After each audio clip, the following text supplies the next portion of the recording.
So guys आज हम देखने वाले ड्रैगन बॉल सुपर मांगा चैप्टर 57 बैटल्स अबाउंड। और भाई इस चैप्टर में हमें बहुत सारी बैटल्स देखने मिलेंगी, तो भाई यहाँ पे मजा तो आने वाला है।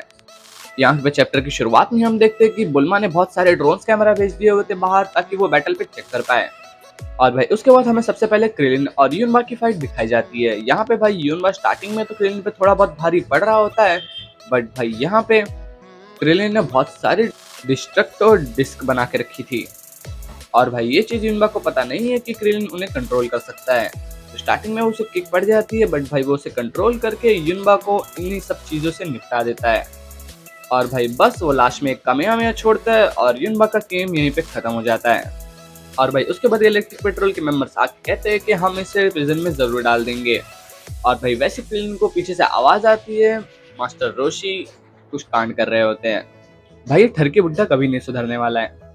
और भाई वैसे क्रिल वहां पे जाता है। यहाँ पे देखते हैं मास्टर रोशी को अच्छी खासी पड़ रही होती है ये सब हरकतें करने के लिए। और यहाँ पे भाई ये तीनों लड़कियां मास्टर रोशी के ऊपर बहुत ज्यादा गुस्सा होती है। और फिर यहाँ पे क्रिल बोलता है, मास्टर रोशी मुझे पता है कि उन लोगों के पास पावरफुल की है, बट आप अपनी वो पावर यूज कीजिए जो आपने जिन के खिलाफ यूज की थी, तो आप उन्हें आराम से हरा देंगे। मास्टर रोशी कहते हैं हाँ मुझे ऐसा करना तो चाहिए क्रिलिन, बट ये सब करने के लिए मेरा माइंड क्लियर होना चाहिए और मुझे ऐसा लगता है कि किसी बुरी शक्तियों ने मेरे माइंड पे काबू कर लिया है। क्रिलिन को यहाँ पे पता होता है इनके दिमाग में क्या चल रहा है बहुत अच्छे से।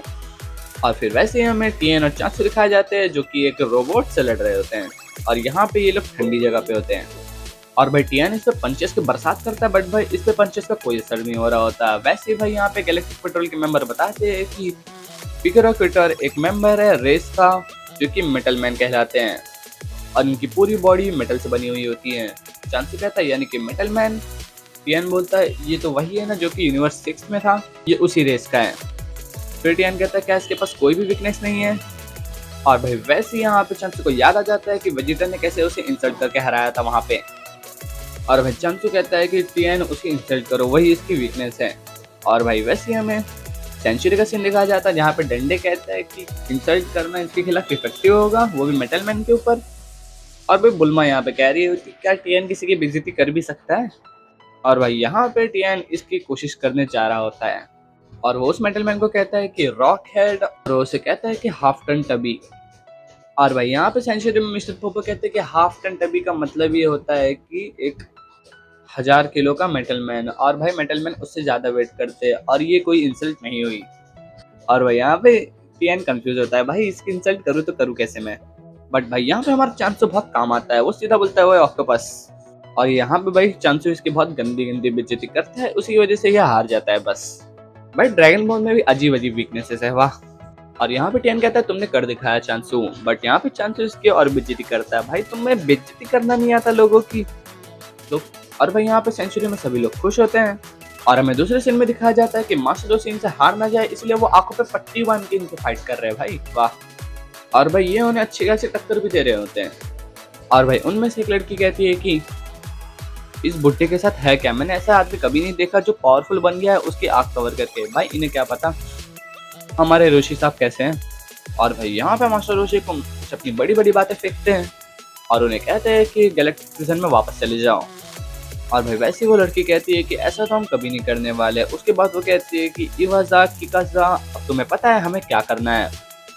और भाई यहाँ पे उलोंग एकदम हैरानी से कहता है कि बुल्मा ये देखो ये तीनों लड़कियों ने तो फ्यूज कर लिया है। और भाई ये लोग बहुत भद्दे दिख रहे होते हैं फ्यूज करके। और यहाँ पे मास्टर रोशी भी आग खोल के कहते हैं कि ये अब क्यूट नहीं लग रही है बिल्कुल भी। और भाई वैसे यहाँ पे क्रिलिन को पड़ जाती है, पता नहीं क्यों मास्टर रोशी को पड़नी चाहिए तो, बट भाई दूसरे सीन में इनको भी पड़ जाती है अच्छी खासी और ये सीधा जंगल में जाके भिड़ते हैं। क्रिलिन तो थोड़ा बहुत बच भी गया था। और यहाँ पे बुल्मा कहती है कि वाह इन लोग अब हार रहे हैं। और वैसे यहाँ पे ऐसा कुछ नोटिस करता है, वो डंडे से कहते हैं कि डंडे मोरो की शिप मूव पे है। और यहाँ पे भाई एकदम से मोरो और सगानबो स्पेसशिप से बाहर आ जाते हैं। और वैसे हम दूसरे सीन में देखते हैं कि एंड्रॉइड 17 और 18 शिमोरेका और 7-3 से लड़ रहे होते हैं। और भाई एंड्रॉइड 17 और 18 इन्हें इतना मारते हैं कि ये लोग की हालत वहीं खराब हो जाती है। और भाई वैसे यहाँ पे मोरो आ जाता है और यहाँ पे ये सभी लोग हैरान होते हैं। और मोरो आके 7-3 को एकदम सर से उठा लेता है और वो कहता है कि 7-3 मैंने तुम्हें बोला था कि मेरी पावर ऐसी कहीं पे यूज मत करो, बट मुझे तुम्हारी आगे जरूरत पड़ेगी तो इसे रिकवर के लिए भेज दो फटाफट। और भाई वैसे शिमोरी का 7-3 को लेकर वहां से चले जाता है। और भाई यहाँ पे पिccolo कहता है कि तो ये है मोरो, इसकी पावर तो अलग ही लेवल पे है। गोहान कहता है कि इसके अंदर ऐसी की फील हो रही है कि ऐसा लग रहा है बहुत सारे लोग मारे गए हो और ये पूरी तरीके से इवल है। और यहाँ पे जेको कहता है कि इसीलिए क्योंकि उसने बहुत सारे प्लेनेट से एनर्जी स्टोर की है और सभी को मार दिया है उसने। और भाई यहाँ पे ये सब सुन के गोहान बहुत ज़्यादा हैरान हो जाता है। मोरो कहता है कि मुझे ऐसा लग रहा है कि वो दोनों अभी तक यहाँ पे नहीं है। बट यहाँ पे गोहान कहता है कि चिंता मत करो, वो लोग जल्दी आएंगे, मेरे डैड और वेजिटा, और वो लोग बहुत ज़्यादा स्ट्रांग हो रहे हैं तुम्हें हराने के लिए। और तब तक के लिए ये मेरी जिम्मेदारी है अर्थ को प्रोटेक्ट करूँ। और भाई यहाँ पे मोरो एकदम से इसकी बेइज्जती कर देता है। वो कहता है तुम्हारे अंदर बोल्डनेस नहीं है, अपने आप को शांत करो और मैं तुम जैसे से फाइट भी नहीं करने वाला। और मोरो यहाँ पे कहता है कि तुम्हारा प्लेनेट बहुत ज़्यादा एनर्जी से भरा हुआ है और ऐसे प्लेनेट बहुत कम मिलते हैं, तो इसे तुरंत खाने में मुझे बिल्कुल मज़ा नहीं आएगा।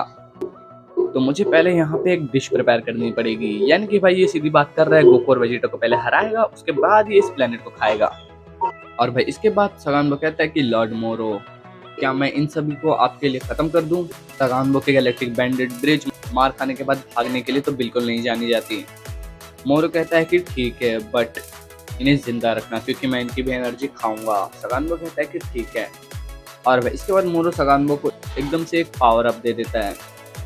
और भाई हम दूसरे सीन में देखते हैं कि सगानबो एकदम से भाई बहुत यूज हो जाता है, उसके हाथ पैर और मसल्स। और भाई वैसे ही यहाँ पे वो एकदम से 117 पे पंच देता है, बट भाई ये उस पर बहुत ज़्यादा भारी पड़ रहा होता है और उसे पीछे घसड़ते हुए लेके जा रहा होता है। और यहाँ पे भाई एक साथ इसको पांच जन रोक रहे, बट स्टिल ये उनसे नहीं रुक रहा है, वो 5 को एक साथ उड़ा के पटक देता है। और यहाँ पे जैको कहता है कि मैं इस सगानबो को तो बिल्कुल नहीं जानता था, ये बहुत ज़्यादा पावरफुल है। पिccolo कहता है कि अब हमें इससे डील करना पड़ेगा मोरो के पहले। और भाई वैसे ही यहाँ पे हम देखते हैं कि टीएन और शांसुगा इनसे गुजर रहे होते हैं और यहाँ पे इन्हें यामचा मार खाते हुए दिख जाता है। और यहाँ पे यामचा का ओपोनेंट कहता है कि मैं जाओ योगी हूँ, मैं एडवाइजर हूँ सगानबो के गैलेक्टिक बैंडेड ब्रिगेड का। और भाई अब यहाँ पे 1v3 होने वाला होगा। और भाई उसके दूसरे सीन में हम देखते हैं यहाँ पे इन तीनों लड़कियों की फ्यूजन से मास्टर रोशी और क्लेन छुप के बैठे होते हैं। और भाई यहाँ क्रेन कहता है कि हम लोग यहाँ पे हार रहे हैं और धीरे धीरे मेरी भी एनर्जी खत्म हो रही है। और यहाँ पे वो गोकू को याद कर रहा होता है। वो कहता है कि गोकू, मैं उम्मीद करता हूँ कि तुम इस लास्ट बर्स्ट ऑफ पावर को नोटिस करो। और भाई यहाँ पे हम देखते हैं कि गोकू स्पेसशिप में अर्थ की तरफ बढ़ ही रहा होता है और भाई वो अपनी टेक्निक का यूज करके सोच देख रहा होता है कि अर्थ पे क्या हो रहा है। और भाई उसे पता चल जाता है कि सभी मार खा रहे हैं। और वैसे क्रेन एकदम से टॉप पे चढ़ के अपनी एनर्जी बहुत ज़्यादा बढ़ा लेता है। और भाई गोकू को वैसे इसकी एनर्जी मिल जाती है और वो तुरंत अर्थ पे रश कर देता है। भाई इस एनर्जी से उन तीनों लड़कियों के फ्यूजन भी इसे देख लेता है और इस पे अटैक करने आ रहा होता है। बट भाई वैसी एंट्री होती है हमारे गोकू की। वो क्रेलिन से कहता है क्रेलिन मुझे माफ कर देना इतना लेट आने के लिए। बट भाई फाइनली गोकू अर्थ पे आ चुका है, अब बस हमें वेट है तो वेजिटा का। तो बस इसी के साथ ये वाला चैप्टर यहीं पे एंड होता है।